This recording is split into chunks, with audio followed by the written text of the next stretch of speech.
Hey, what's up everyone? Monkey Man here.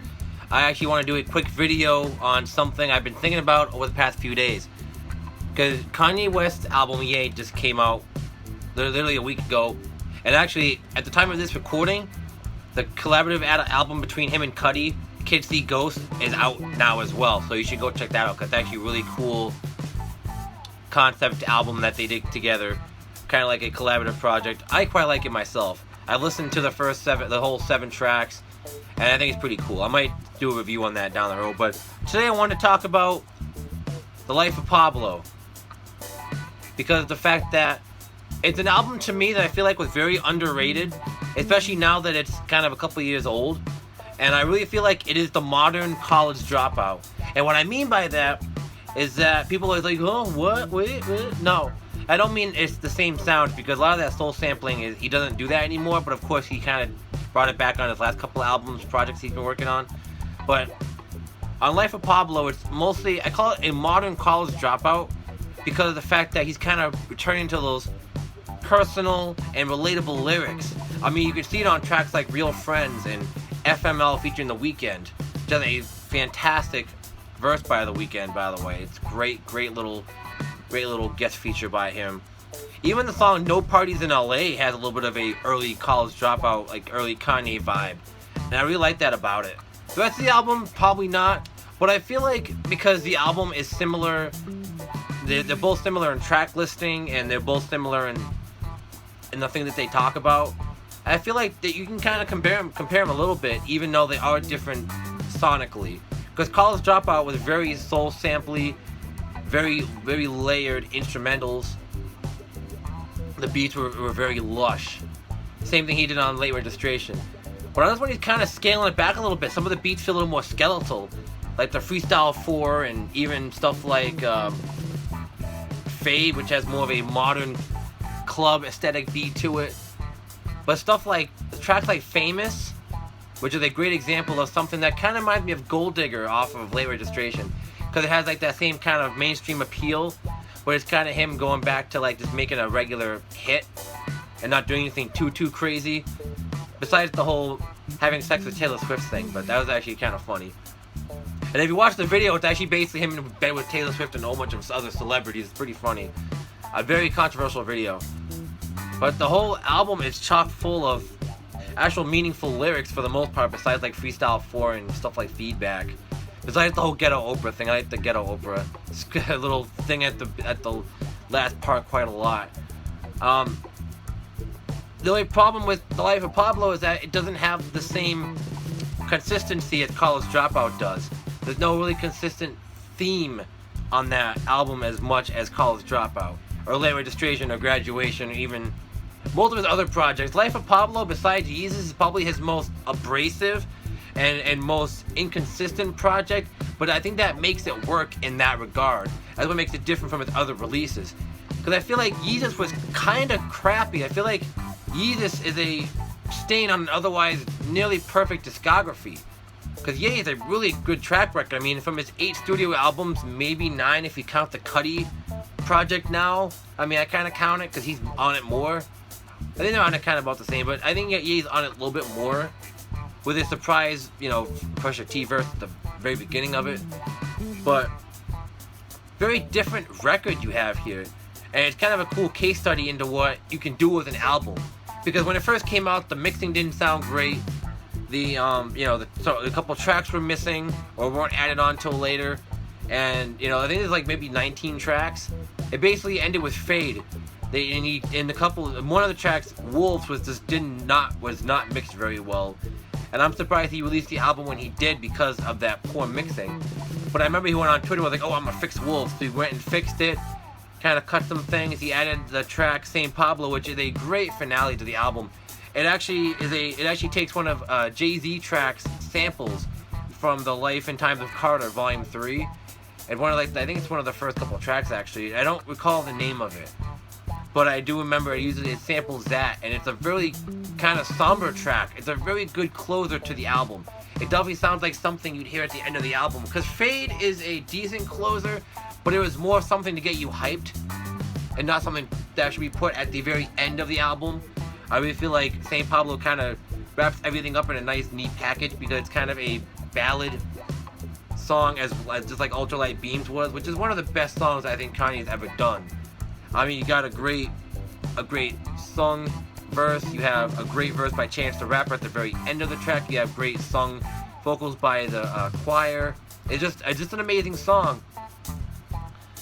And of course you have kind of maybe throwaway songs like Father Stretch My Hands Part 2, which is basically just a glorified Panda remix. It's just basically him kind of putting his vocals over Panda by Designer, but to be expected. Designer was kind of a hot artist at the time. He wanted to do something with him.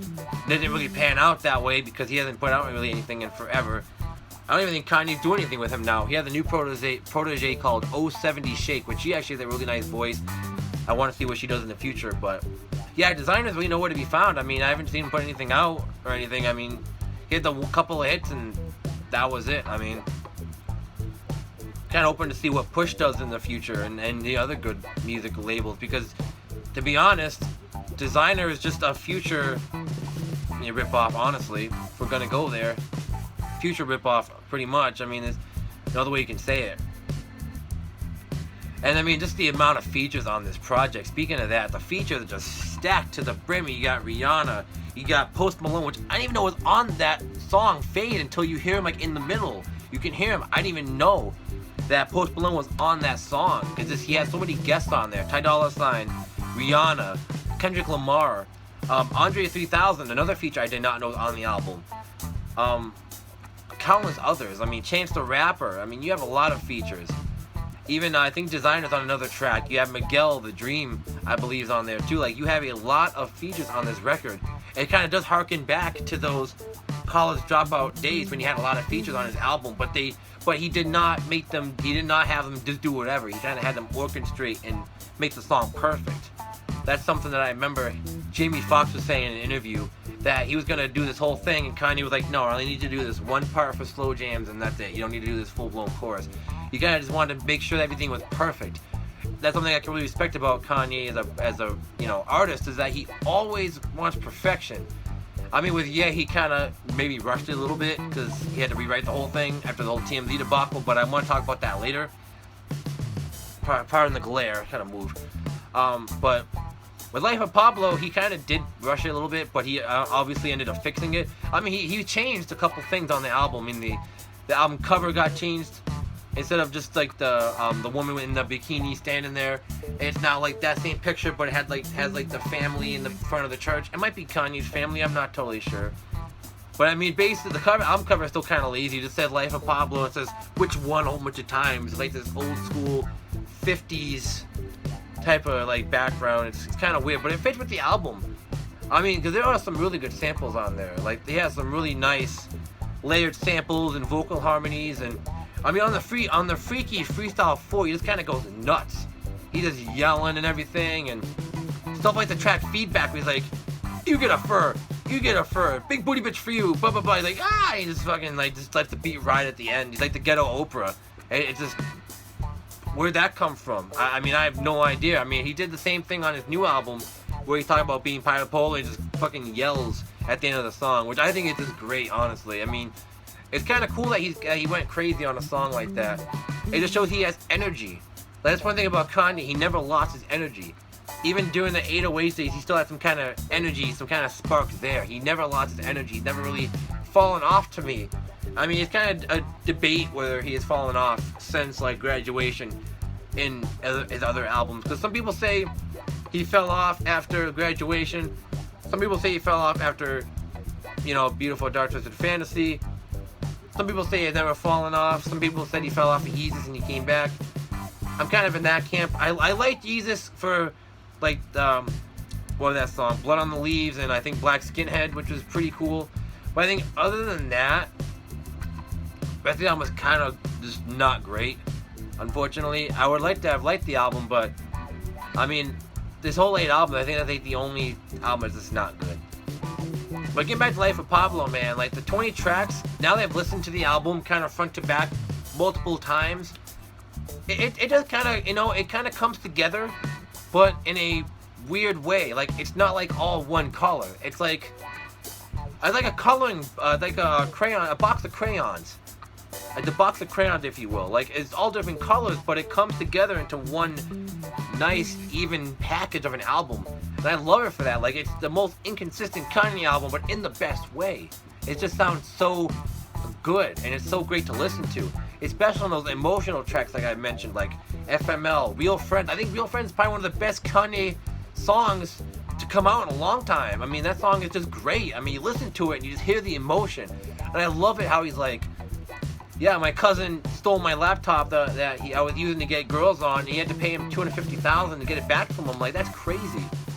For a laptop that probably was only costing like maybe $500. I mean, I got a laptop right over there. I spent like $500 on it on Fingerhut, or like no, $300 on Fingerhut. And even that I thought was kind of expensive for what it was. Great laptop, by the way. I might use it to edit this video. But crazy, man. Like, you don't know who your real friends are until you're down and out. And that's something that's very important. Which is why some people don't want to get rich, because once they get rich, you have friends that might not be your friends. That's exactly what happened to Kanye in that situation. Like, even your cousin, even your family can turn against you. That's the sad part. And on the album also, not only does he struggle with things like that, he also struggles with wanting to be a good father to his kids and wanting to be a good husband to, you know, Kim and everything. And it's like he kind of struggles between wanting to be a player, like wanting to be with other women, and also want to be a good father and husband.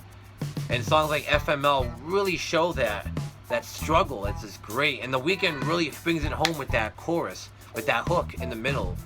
And it's just great. The Weeknd was a perfect choice for that song because he really has the soulful voice. I always said that he was a younger, like, Michael Jackson. I mean, if you listen to, like, Can't Feel My Face, that track sounds like a Michael Jackson track. And I would love to hear him with more. I'd like to actually hear him and Kanye do a collaborative project. I feel like Kanye and The Weeknd could do a great project together. Because he produced on Beauty Behind the Madness on that one song. Tell Your Friends About It, or Tell Your Friends. And that has this nice little soulful kind of ballroom beat to it. It's just so simple and basic, but it really lets The Weeknd's vocals shine. And I really feel like he kind of has the same skeletal instrumental on FML, and it really lets The Weeknd vocal shine, because you have this little, you know, orchestrated little, you know, organ beat, and you basically have The Weeknd kind of singing in the background after Kanye does his kind of singing verse, and he does a little bit of rapping verse and everything, and it's great.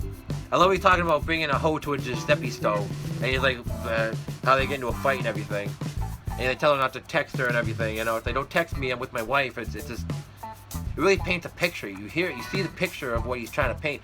That's something I really liked about Kanye, is that what he lacks for in lyrics, he does make up for it in telling a story. Like, he does tell a good story. I mean, he's been doing that since the beginning. That's what I've always loved about him. Like, he's always been thoughtful. He's always been real with people. He's just been yay, and I really like how he named his new album that. But before this video gets too long, I'd like to say thank you guys for watching. Please make sure to click the like button and the subscribe button down below. I really appreciate it. I'm trying to get back on YouTube by filming these videos. You know, I'm really trying to get back on here and really start interacting with people and really trying to get myself out there, because I feel like I need to. Like, I have a lot of opinions on music. I love, especially hip-hop. I love hip-hop. I love the culture. I really want to get into it. And I especially love Kanye West. He is my favorite rap artist.